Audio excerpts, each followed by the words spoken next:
Hello, everyone, and welcome back to the Color Authority. Today, I'm going to be talking to Zuzanna Skalska. She inspires leaders and decision makers to pivot their perspective on long-term vision by cross-fertilization of concepts, ideas, and solutions from different industries. She operates worldwide as a strategic upfront innovation expert, advising businesses, public institutions, and NGOs. In her way of working, she borrows and mixes ideas from different places and markets and connects people to help businesses see beyond their comfort zone. Her no-nonsense approach gives companies the insights needed for future business development. Zuzanna Skalska is brutally honest and fast-speaking, a designer by degree, an acclaimed keynote speaker, a connector who just loves her work. She brings speculative thinking to life in a clear, distinctive, and passionate way. Good morning, Zuzanna. How are you? And welcome to the Color Authority. I'm so pleased to have you with me. Thank you very much, Judith, for the invitation. I'm fine, really. It's a good moment in the definitely for somebody who is working with the trends and the future. Yes, I know. we were just discussing that we always see each other in Milan Design Week. This time we did not see each other in Milan because Milan is getting busier and busier. So then I just said, I'm just going to invite her to a podcast and then I get to see her. Yeah, it's true. We were just chatting about it. It's exactly the Milan is, it's becoming absolutely the vivid circus, something like kind of carnival of everything, but not design. It's more about the brand, marketing, slogans, location than really about the content. Yeah, that is a pity indeed. And then the lines are just driving me crazy. Queuing is it's a crazy. Hopefully they'll be able to do something about that. Are you going to Clerkenwell next week? No. So yeah, I'm skipping that one too. But I'm also trying to see what are interesting fairs that I know Milan is still Milan. I know, but I think there's a lot happening worldwide. Definitely the Dutch Design Week in Eindhoven. Yeah, it's still, I think, very nicely said, rest in peace, Marcus Fers. He said that you are going to Milan to see what will be in the shop in 2 years, but you're going to Eindhoven to see what will be in the future. And this is exactly, I think, is still Eindhoven. The strength of Eindhoven is that it's a little bit speculative, a little bit discussion. It's about prototyping the future, about the cooperation. I think it's a less about the beauty and aesthetics and more about the critical thinking. Yeah, this is what we need. Yeah, I'm definitely going to Eindhoven again. I was in Eindhoven last year, and I'm definitely going again this October. And I think Eindhoven indeed is an interesting fair because of the academy. And you were a student at the Design Academy in Eindhoven, so I know you have a special feeling when people talk about Dutch design and of course Eindhoven as well. So yeah, definitely. I was one of the first foreigner students on the academy. Back then, Design Academy was not yet Design Academy Eindhoven. We were Academy for Industriële Vormgeving. When I left the school back then, this was I think Lee Edelkort moved the school from a beautiful picturesque place in the Elzendlaan in Eindhoven to the Witte Dame. And this was the moment when the academy got the very nicely chic and English name, Design Academy Eindhoven. I'm a very much the IV, how we call it in our slang, and I'm IVer. And this is, it's not only because from the, it's the 90s was for Europe, in the one hand, a very good economic time, but on the other hand, we had giant outsourcing. This means a lot of manufacturing industry moved from our cities to Poland, the whole Eastern Europe and Far East. This means the end of 90s was this transformation moment from the old industry to the new digital industry. And this was the moment when exactly our city, Eindhoven, we suffered really a lot because our city was industrial city. This means, almost the half of the city was closed because of the manufacturing and the big plants. And when the Philips moved everything, we were left with the abundant buildings, very old post-industrial buildings. We were very heavy weapon concrete, which you cannot just destroy very easy. That means that they had to just be preserved. And we had a very intelligent, our city mayor, Rob van Heysel, who helped us to really, I think designers were like first plants, we were first growing within these old buildings, a lot of studios, design enterprises. And I think this is exactly what's happened with the Dutch Design Week, because we were busy with this event. And this is not, without strategy to be like Milan or something. No, because we wanted to have it. I was for almost more than 7 years. I was the management team together with our friends. This was really amazing time to see how design changed completely the whole city. Yeah. I think Eindhoven is the perfect example of a very small city, highly industrial, very Philips oriented, because most people we were Philips oriented completely. Worked with Philips, and suddenly it has made a big move, and I think it's growing. So I think yes, Eindhoven Design Week is definitely a place to be later in the year if you want to do something. The second half of October. Yeah. So talk about indeed the fairs, talking about everything, but obviously we're going to talk also about color, because that's obviously what I do mainly, and it's something that you also talk a lot about, you look at a lot.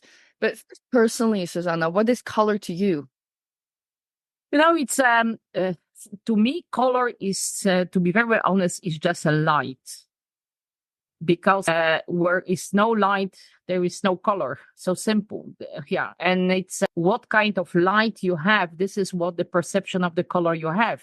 And this is what I learned very much within the Philips design when I was responsible for the plastic chips and releasing.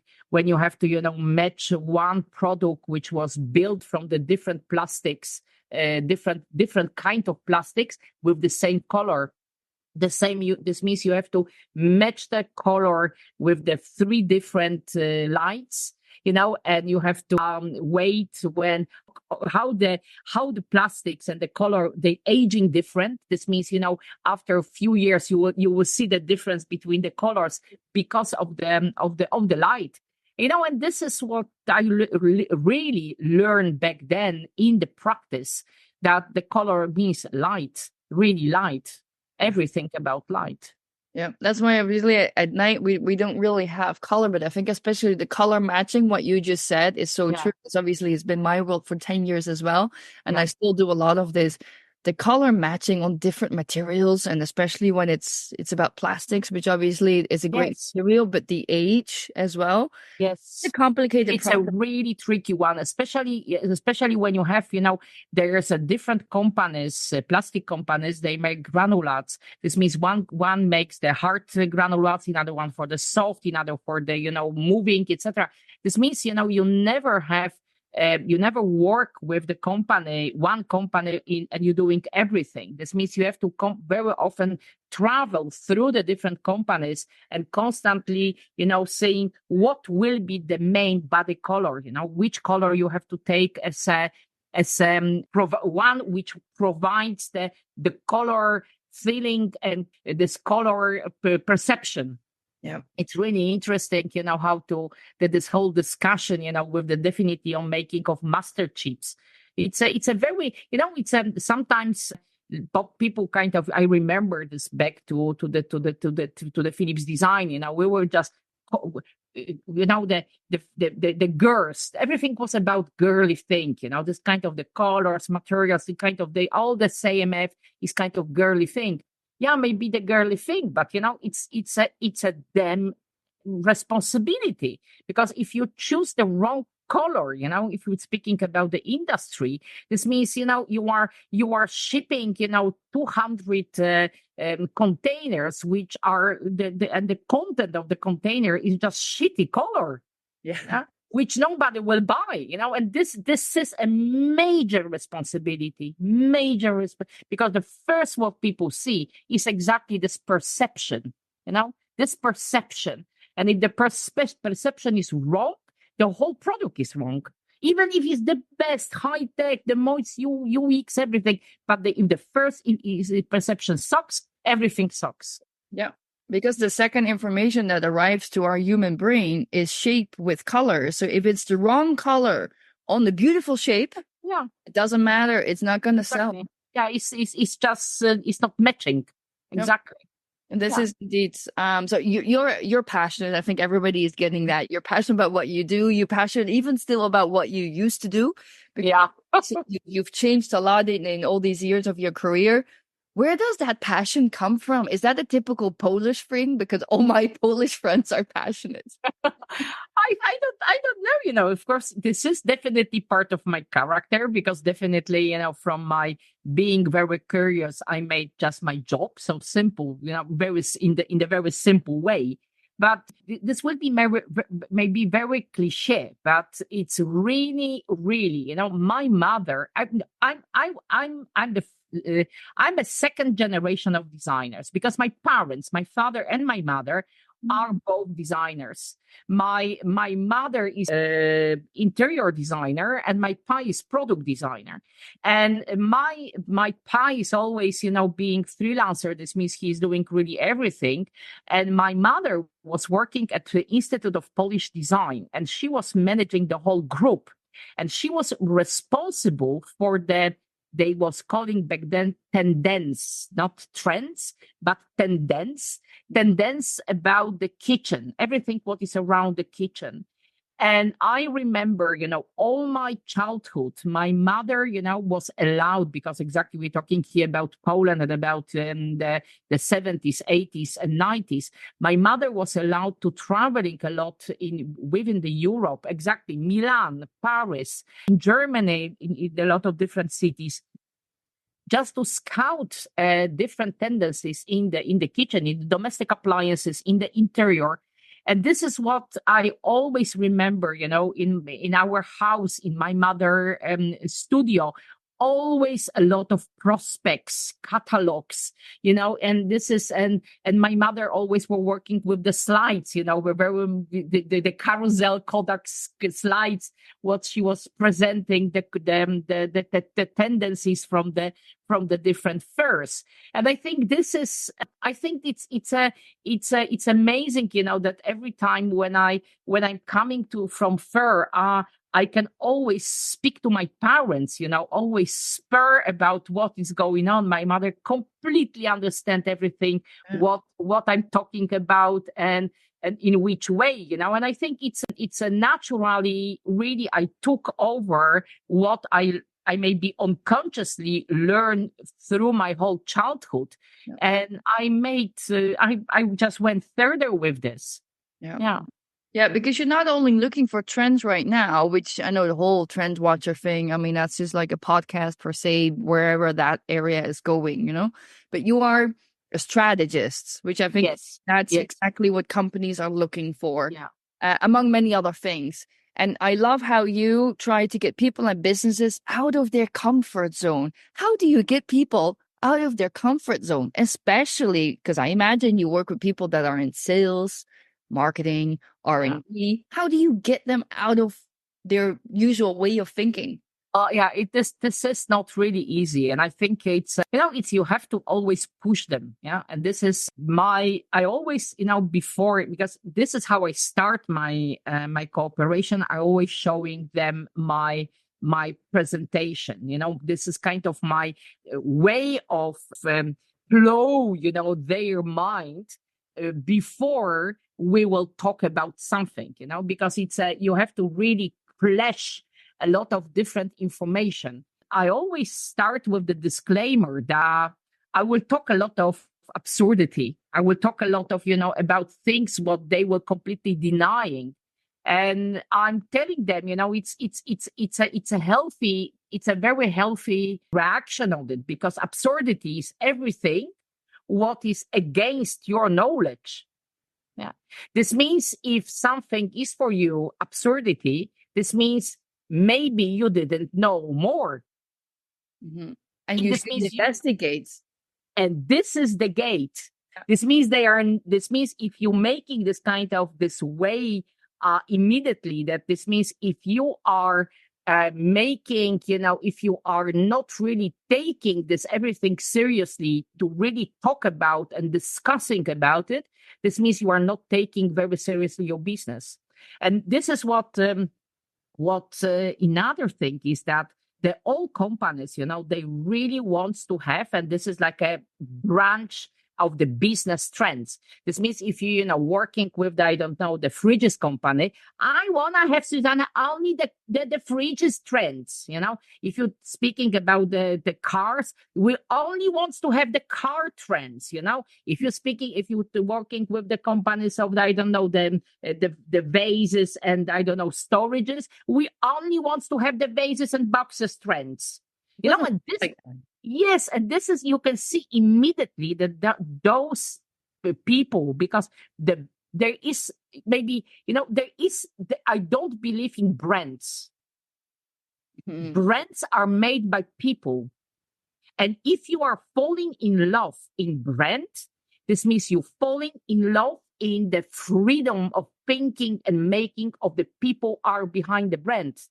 That's why, you can see that people come, they go, their new executive is coming and is going, the new design director is coming and going. And you can see that brands are exactly feeling this. This means, that once loved brand, after a few years, it's like, huh?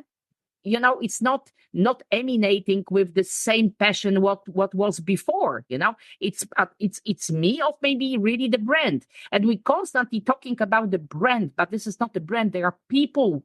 The people are making the brand, because especially we designers, we're falling in love in the brands because we're feeling the freedom the people they have in their work they're doing. And this is exactly what is with my clients. I can see where they narrow-minded, we are in this silos of thinking, that they are very much bonus oriented. Everything is about the end of the year, about the budget closing. Yeah. It's a curse. It's really a curse of the business. The bonuses should be completely, get out, the bonus the executive should get, in the 5 years. In the 5 years, the business is going good. They have to get the bonus, but not every year. It's a really a curse in the business. Yeah, and this is what is about. That you have to really break people in the way that of you are with us, of you are without us, because that you are thinking different. This means you are the problem of this company. Yeah, you are the problem of the company. And this is what is thinking different is good, but being the break, this kind of the something what not allowing go further is a really wrong. It's a really wrong, especially if somebody has the power of decision making in the company. This is for me exactly the working with the strategy through design. This means with my creative eye, with the way I see everything on the market. Everything really, from the human behavior to the different way of having products of the services, culture, how the politics change everything. It's a really interesting to see how this everything is really, there's nothing. nothing stays alone. This means you cannot just be just the business and the trends within the domestic appliances, because domestic appliances is within the kitchen. Kitchen is without the food. Food is without the living, everything is, it's a one thing, what the whole big context, what you have to really understand. Yeah, everything is connected. And I think Everything. that's what a lot of companies don't understand. And I think that's an issue. Also, I think going a little bit back to what we saw in Milan, there's not a lot of long-term thinking. It's just about, oh, it's again Milan. What are we doing? We need new colors. We need new products. Most of the time, that's not even possible. So they just change the colors. So when you perform long-term thinking, when you help people to do long-term thinking, how does that apply to color? Like, what can color perhaps do within long-term thinking? Because color, as we see it very often, is short-term.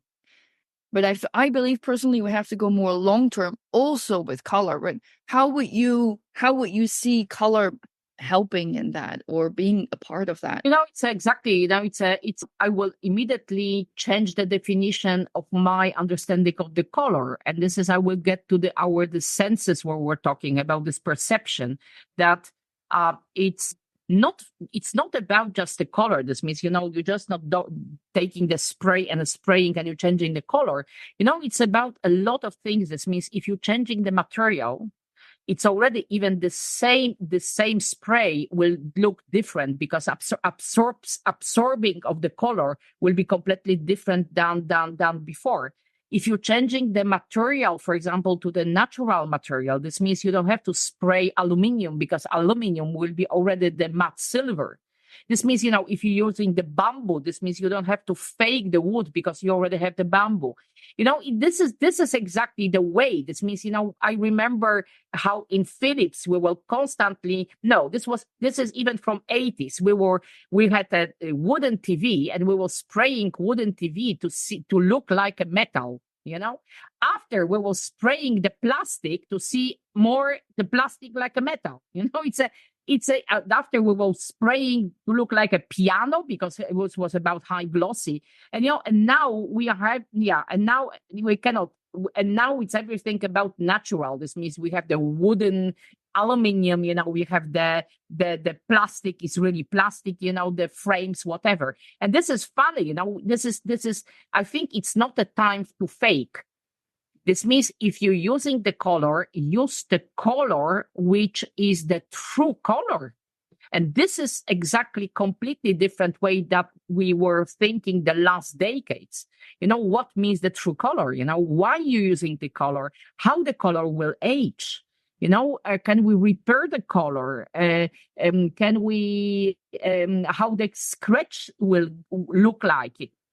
Everything. This means it's I think that this in long-term thinking is more about the thinking with the company, how their name, their product will be standing of going through the time we are talking about. If we want to have the products, which of course will be not something for now and just for 5 minutes, we're talking about the brands and products which are really investing in the long-term thinking. Yeah. Because it's investing, because if you're only changing one screw, if you're changing just one small part of the material, it's a massive investment for the company. Which often requires changing a mold, changing a design. I mean, in general, a mold. Everything, the whole process. Yes. Yeah, completely. The finding the right supplier. Oh. Yeah, it's everything. It's for the end consumer is just like, but it's a really long process. Yeah, it's a long process. We should stop chasing something that it's not. So we should stop mimicking having wood look like plastic and the other way around. Yes, absolutely. We should stop faking. Be true. Whatever that is. That's why I call it this. For me, it's just having a true color. It's the way what should be. The true color. I really admire on the BBC, you have this repair shop, the wooden hat, shed, the coming people with the old products, which of course very much meaningful because of plenty legacy things.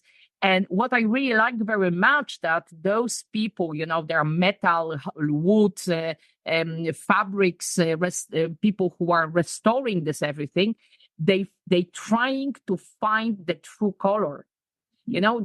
How, for example, when you just open the old chair, and everything, the whole velvet, is completely used, looks like a pistache, old pistache colors. And when you just take this out on the other side, you have the piece of fabric what never saw the light, and you have the bottle, the bottle green velvet, and this is what exactly is, that if you want to have the same chair, this means you have to buy this pistachio color, but the original color was completely different, and also the scratching the metal and searching what was the true color when in 8050, this product really left the company.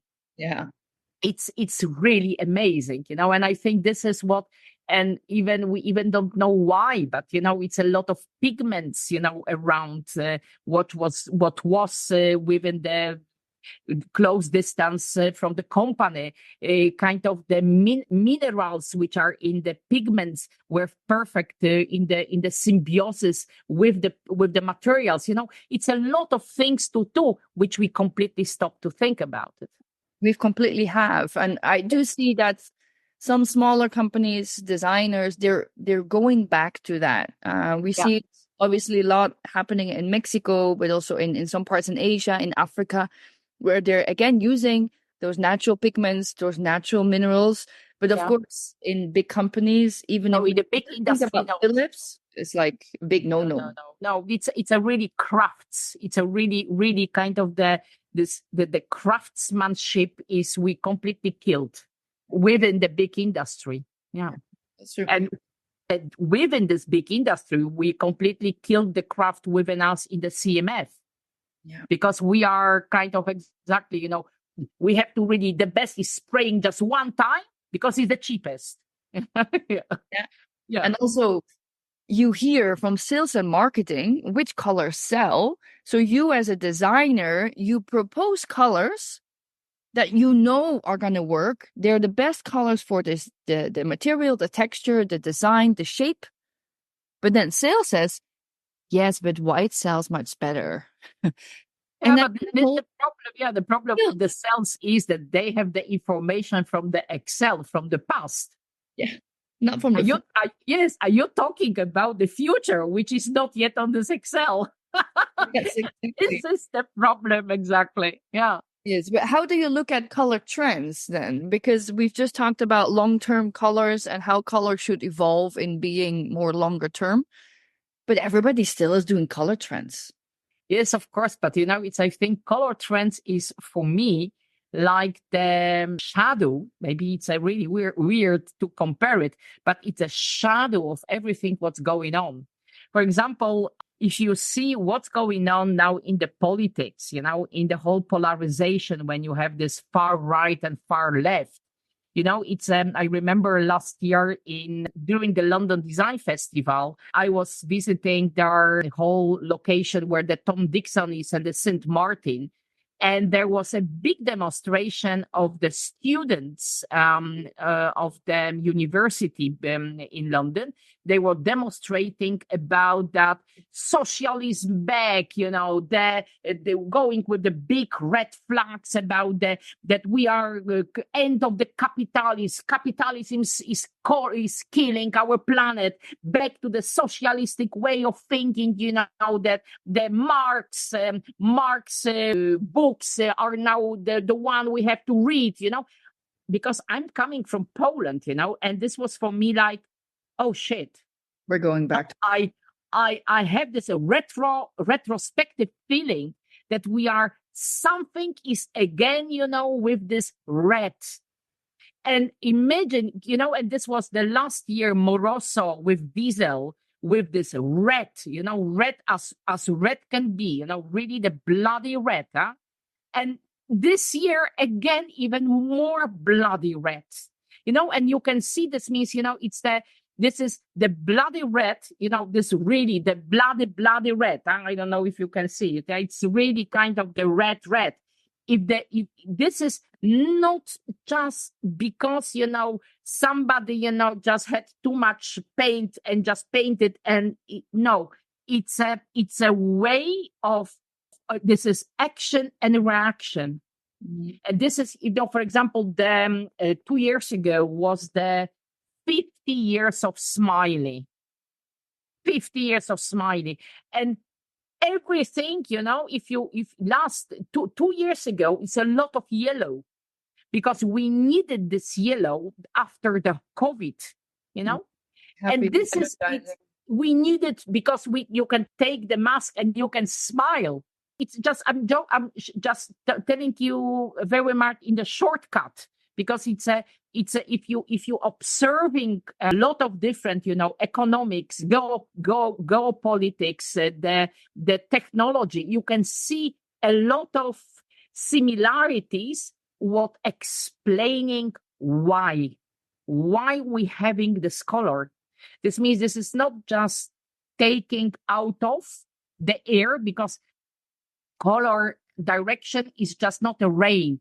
It's not just fold, and this is it. No, it's a very, very deep meaning in the different culture and in different politics movements. It's a different way is reacting on the red in China, different reacting exactly in Russia. It's a something what you really have to understand the background context, and that's why for me the color is the constantly shadowing the whole geopolitical movements. Color indicates what's happening and how we're. Yes, definitely. Yeah. Also, if you go for now in the Biennale in Venezia, it's a colorful, powerful, colorful, full of folk pigments, the decoration. It's a festival of the colors this year. Yeah. The 2 years ago, Venice was very sober, very cold, very dark, very decadent, completely different way, only 2 years between, and they are completely different change. Of course, this is because of the curators, but anyway, this is exactly what it's about. Somebody's curating things, conscious or not conscious. Yeah. I love your brutal honesty. I've always loved that. And I know this is a key asset in what you do and what your business is. I think it's also a bit of Dutch culture because Dutch people, they're always very direct. How do you think this is a true asset, and how is it sometimes not working for you? I grew up also, as a career one, in a very, very male culture. Every manager, every executive, every account owner was just a man.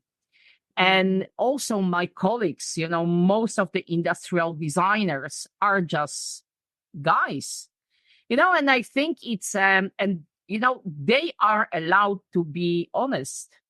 Guys are really, especially the Dutch one, are very much direct.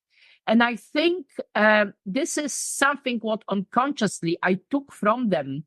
I really do learn a lot from my Dutch client and Dutch colleagues, that you cannot be just girly, naive person and just saying that you don't know. You have to know what means, the football game, because a lot of metaphors comes, for example, in the Dutch business from the football. This means you have to know what is the stand of the points, which team is winning, what not, which is now the leading footballer or not. Because if you don't understand this, don't understand the business and the metaphors within the business. And I think it's exactly this directness. It's the sometimes it's brutal, exactly, because you have to. This is, it's a maybe. I don't like to waste my time on the clients where I have to learn them from the very basic alphabet. I would like to immediately write the poem. Yeah. And if I have to explain with the capital letters, and with big writing proposals, what I can do for them, it is for me waste of time. Why would they otherwise hire you? They should already know who you are, and that's why they hire you. Yeah, and this is exactly, maybe this is a little bit my luxury that, that somebody tells somebody who tells somebody. But very honest, is the very, just save your ass. This means, it's even I had that I have to guarantee, this is what once client asked, that I have to guarantee that the work we will do together, the final project will win the Gold EF Design Award. And for example, you have to, what will be that I have to write down on the paper, what will be deliverable from the creative workshop. And for example, that I have to guarantee that this is what we will work on, will be the success on the market. And this is also, of course, this is the like a tennis, like a poker. This is the game. I'm doing this opposite. They have to guarantee that the people who are sitting with me, there will be Gates, Branson, Musk. And, I'm giving the name because with those names, I know that will be the market success on the market. Yeah, you need the right people in the room because otherwise it makes no sense. Yeah, this means I have to guarantee something, but I'm getting people who I don't know, never heard about. I don't know what the people do, which position of the company they have, what kind of influence they have, what kind of freedom of speech they have, But I have to guarantee, and this is exactly, I think, my brutality, that I pity of my wasting of my time. Exactly. I'm saying don't waste my time, because on this time when I will write for you my proposal, I can work with the clients who really wants to change. Exactly. Yeah. Not a lot of company. I find it always funny how people invite you to their big decision rooms. Yes. But they don't want to change. Exactly. And Yes. they want all the answers, but they just technically want you to tell them what they were already thinking. Yes. It doesn't really work. Yeah. How do you get people to move beyond that? Or when they're stuck? I think sometimes also, I do a lot of workshops as well. I know you do many. How do you get people unstuck? It's, of course, you have completely, the best one is to confront them. And I have different tools, For example, I remember, and this always worked. That I remember that I will not drop the name of the company, but this is a big brand. And chief of the design was a really good friend of mine, and she said, "Zuzanna, I have problem. I have 20 people in my team of the design team of the company." And the more than half of the people are above 50, and they dreaming about retire more than about to give a shit about what we're doing third and how to change. And everything what I will say, everything is, this is not possible. We will not do it. This is not our company. This is not possible. And I'm fed up of it because, I have to deliver something. We have to really change because this is what it's about. I said, it's the best way is to give them something tangible. Let's go to the third. Okay, and this company was in the homey interior accessories. And I said, we will go for back then was in the IAA in Frankfurt. And we will go to the car fair to Frankfurt. Everybody, car fair, this is not our business. We are going on the fair for our, narrow thinking, our tunnel, the branch business trends. I said, this is not true because cars are made from metal. Your things are made from metal. You're spraying, cars are sprayed. Plastic things in the interior is, everything is exactly the same, but maybe a little bit bigger. Yeah, but completely different business, with the bus to Frankfurt. And whole day we were in Frankfurt, we were through also. I remember back then was the first Citroen Cactus, and we were through the whole different, literally, we were open Skoda to see how the different storage solution work. They designed very nicely the new click system in the Skoda, how to keep the things, in the back car. Really every small detail we were looking at, we were discussing a lot of pictures. And after we were printing this, when we were back, we printed all the pictures and we were starting, to talk about, because this is how I work with my clients also with the design DNA. This means the shapes, material, colors, details, the patterns, the UX, the lights, and we made this everything on the clusters. After the clusters, we were talking what is interesting, what the guts feeling you're telling that is interesting, not yet about connection to the company. And during this everything, we were doing, the most difficult people, the people who are absolutely, like, I'm not changing. Those people were the most passionate. Those people completely, they click like kind of 180 degree. They were the one who were the most horses who are really taking those changes, on their shoulder. Amazing. Yeah. Amazing. And this is, also I'm taking my clients, for example, to the Futurium in Berlin. Very nice museum. This is we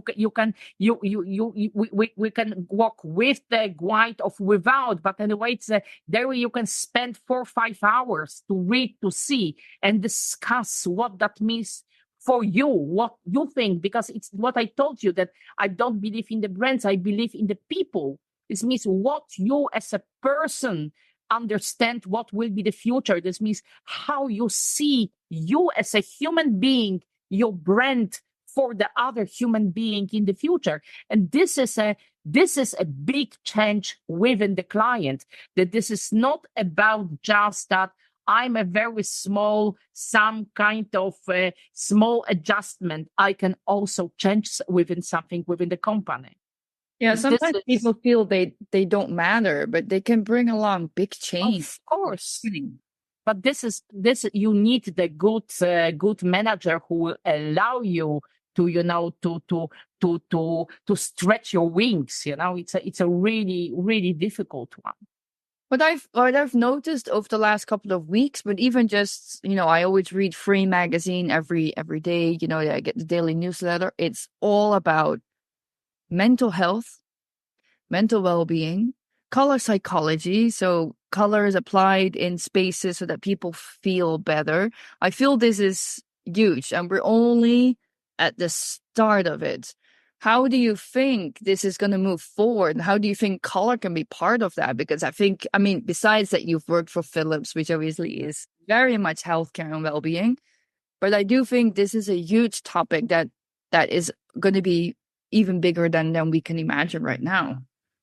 It's definitely this year everything was about this is very nice word, neuroaesthetics. I really like this so much. It's a new kid in the block.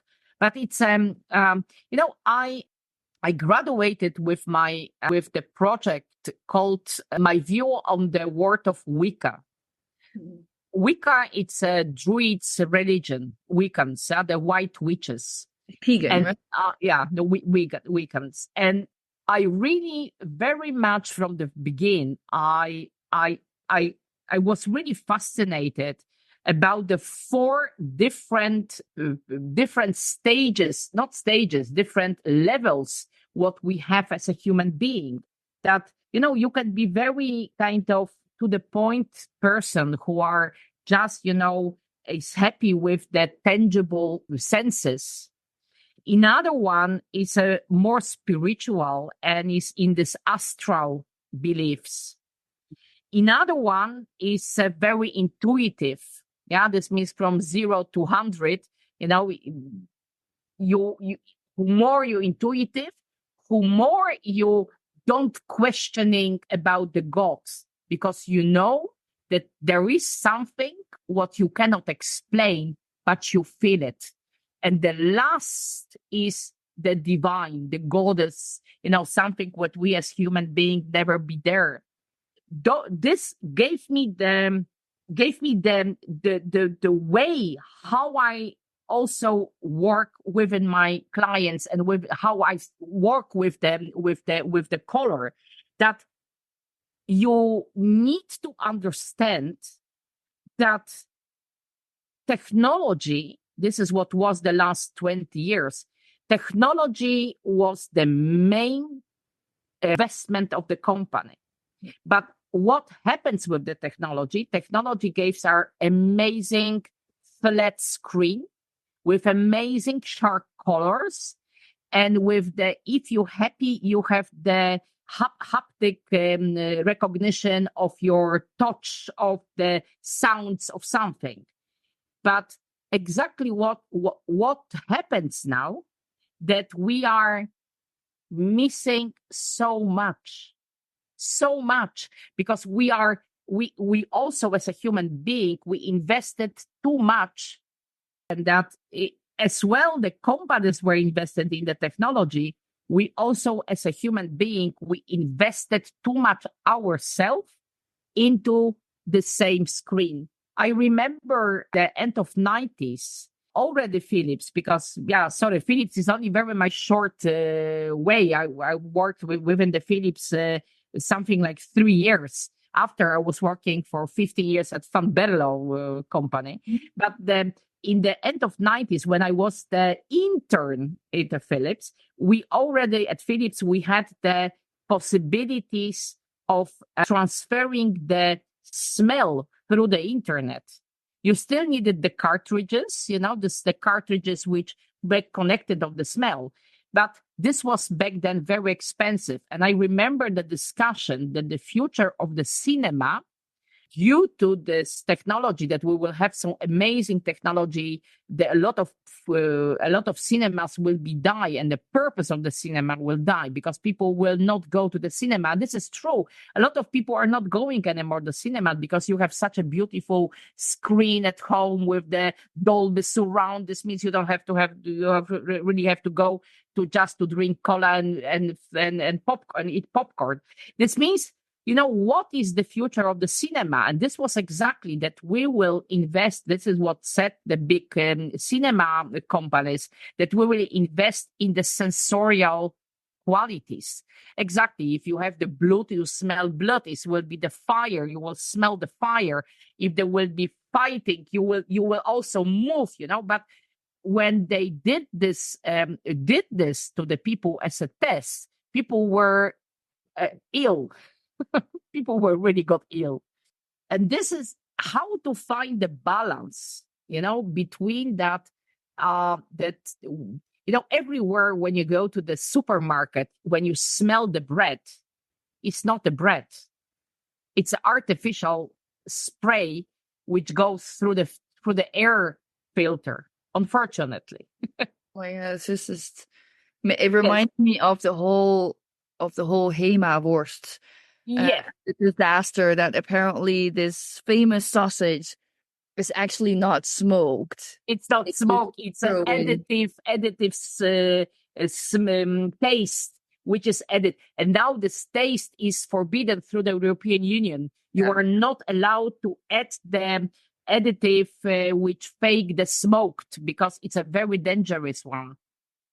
Yeah, It's crazy how far we've come from everything, that how far we've moved away from our senses because of technology, but also because of the industry. yes. And seriously, the shit that they're putting in our food and in our products, and Yes. we don't even know what we may buy or not anymore, because it's all Yes. our health. We even don't, this is what like was about this true color. We even don't know what is really the true taste of milk, what is the true taste of the walnuts, because what is the true taste of the sun-dried tomato, because everything is just faked.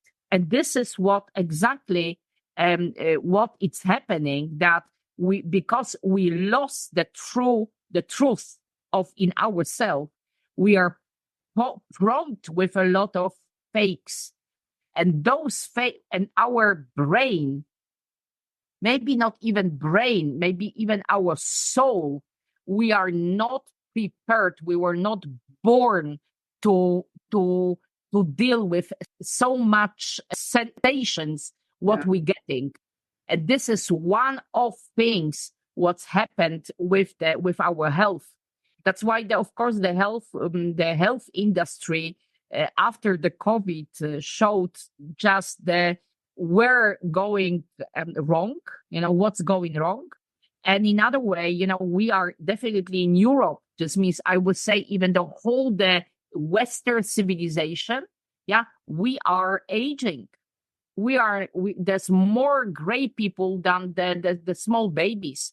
This means that we have to rethink about, because we will not be younger. This means what kind of illnesses, and we already know what kind of illnesses we will get. It's how we prepared ourselves, how we can proactively prepare ourselves for our elderly time, because we will, if we will not have any accidents, because even the cancer is now they call it the cancer, that this is not the killer, but cancer is the chronic illness. Yeah.